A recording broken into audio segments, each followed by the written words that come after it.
And hello, fellow storytellers and guests.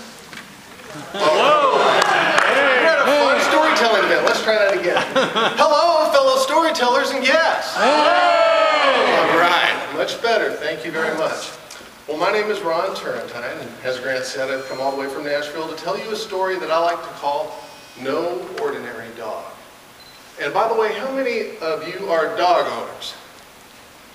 Very good. All right. Well, then I think that you'll appreciate my story. You see, I happen to have two dogs. My first dog's name is Go-Go. She is a great dog, let me tell you. She doesn't mess in the house. She doesn't bark too much. She's great with kids, and Go-Go is really smart too.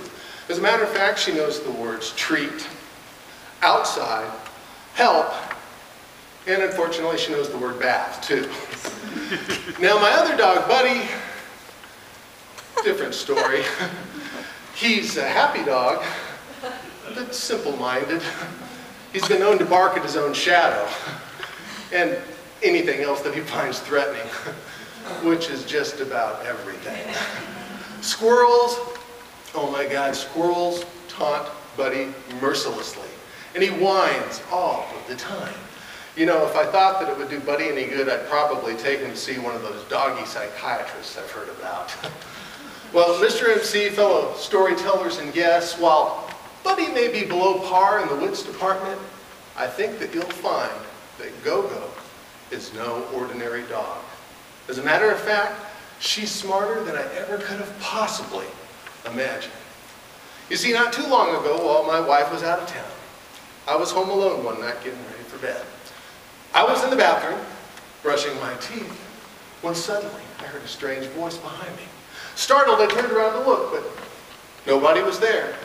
Just Go-Go sitting on the floor there, looking up at me expectantly. I looked over in the corner at Buddy, and he was licking himself in some unmentionable place. That's when Go-Go said hello. I nearly swallowed my toothbrush. Well, once Go-Go got me calmed down, she explained that she had something very important to speak with me about. First, she said all dogs can talk, and we're quite intelligent, too. I then looked over at Buddy, who was chewing on one of his hind legs. Well, Go-Go said, except for him, maybe. He's a little slow, but you've got to admit, he's very loving. I had to agree. And then I began to ask Go-Go about her ability to talk. There's no time for that now, Ron. I need your help immediately. Come on, follow me. She then turned the corner and ran down my hallway. Well, I followed her. Buddy trotted along faithfully behind. Once in the kitchen, I watched as Go-Go hopped up on a chair next to the back door, opened the door with her mouth and paws, and then go outside. I followed her. Buddy came along after me. I was in my robe and slippers. Buddy probably thought there was potty time, though. Well, once outside, Go-Go finally explained things to me while Buddy began to voraciously eat some grass. We have a problem, Ron, she said. Living in the woods to the west of the house, there is a vampire possum. Vampire possum. This is a joke, right? This is no joke, said Go-Go. There's a vampire possum living in the woods, and it's very dangerous. Listen, Ron, if this creature were to bite either Buddy or me, then we'd become vampires too. But if it were to bite you, a human,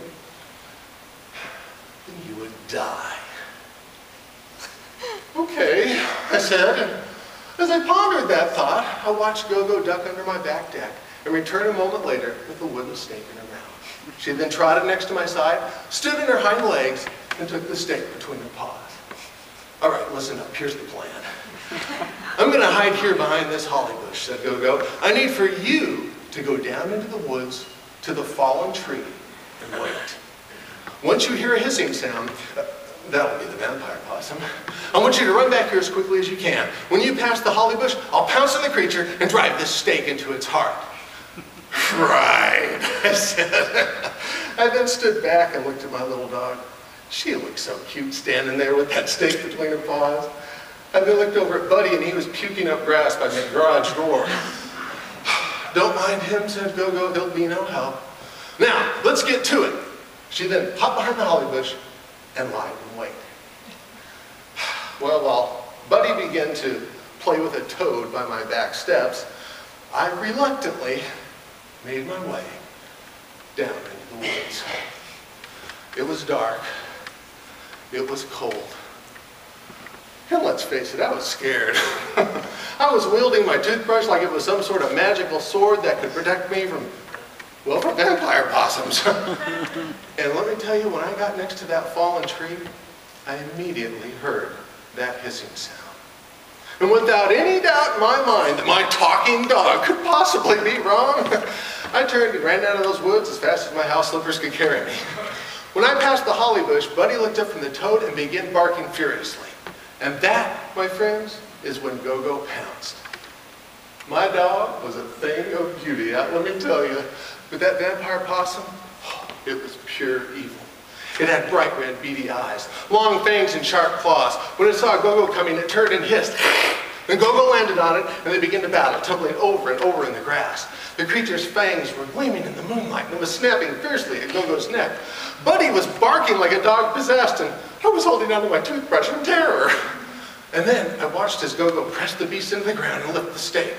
But before she could strike, that vampire possum reached up and slapped it out of her paw. Go-Go yelled at me to grab it and bring it back to her, but I was frozen in fear and couldn't move. And then suddenly, I felt the toothbrush leave my hand. It was Buddy! While Go-Go held the beast in the grass, Buddy jumped on it and drove my toothbrush deep into its chest. It let out a terrible cry, shuddered, and then hissed its last breath. Then, in the moonlight, I watched as that vampire possum's body evaporated into a steamy mist, leaving behind nothing but my toothbrush. Well done, said Go-Go. Buddy, that was magnificent. And if I do say so myself, I believe that this calls for a treat, don't you? Buddy barked in agreement. Well, in a daze, I slowly made my way back into the house with both dogs following. I then rewarded them each with a milk bone, which, by the way, they devoured with gusto. Ever since that fateful night, I've never gone into those woods again, let me tell you that. And you know what? I treat Go-Go and Buddy with a newfound respect. You see, not only does one dog talk, the other kill vampires in his spare time, but Go-Go now regularly beats me at Scrabble, too. Mr. MC.